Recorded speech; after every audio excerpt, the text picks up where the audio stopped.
अस्सलाम वालेकुम मेरे प्यारे व्यूवर्स, कैसे आप सब। मैं उम्मीद करता हूँ आप सब खैरियत से होंगे और मैं अल्लाह ताला से दुआ करता हूँ कि मेरे तमाम सुनने वाले और देखने वाले अल्लाह अपने हिफ्ज़ व अमान में रखे, अमीन।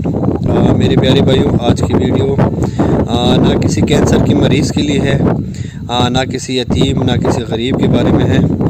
आज की वीडियो हमारे हमसाया मुल्क इंडिया के बारे में है। आप लोगों को पता है कि पिछले कुछ दिनों से इंडिया में जो तीसरी लहर है कोरोना की, उसकी वजह से बहुत ज़्यादा अमवात हुई है और इंडिया इस टाइम इंतहाई तकलीफ़ में है और इंतहाई दर्द में है। तो मैं तमाम दोस्तों से इस वीडियो के ज़रिए गुजारिश करना चाहता हूँ कि वो जहाँ जहाँ पे भी इबादत कर रहे हैं इस माह रमज़ान में, तो प्लीज़ आप सारे भाई इंडिया वालों के लिए बेशुमार दुआएं करें कि रब्बुल ज़ुल जलाल अपने प्यारे हबीब मोहम्मद मुस्तफ़ा सल्लल्लाहु अलैहि वसल्लम के सदक़े और उसके औल के सदक़े इंडिया वालों की मदद फ़रमाए और इंडिया वालों की इस मुश्किल घड़ी में अल्लाह उसका साथ दे, उसकी इस मुश्किल को आसान कर दे।